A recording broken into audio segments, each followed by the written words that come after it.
السلام علیکم و رحمت الله و برکاته.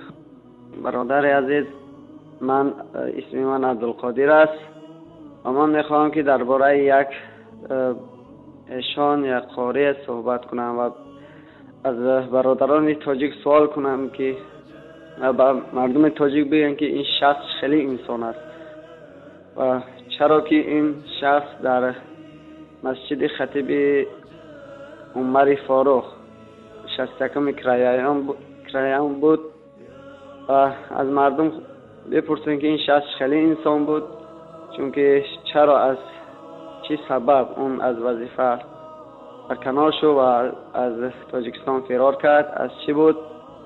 از مردم پرسان کنند آیا این پیغام خلاف دین اسلام صحبت میکرد یا خوب صحبت میکرد.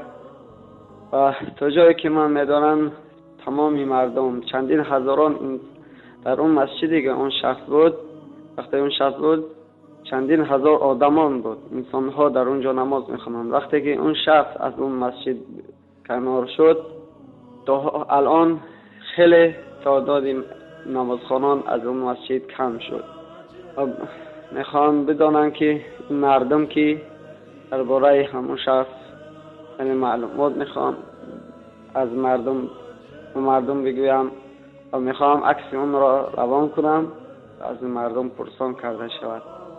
چندین مردمی که در طرف اروپا هستند و در طرف چی هستند، اکثریتش از دست این دجال، این رحمانوف فرار کردگی، گرفتگی هستند و میخوام که در همین باره از مردم سوال جواب و برای مردم گفته شود. السلام علیکم و رحمت الله و برکاته.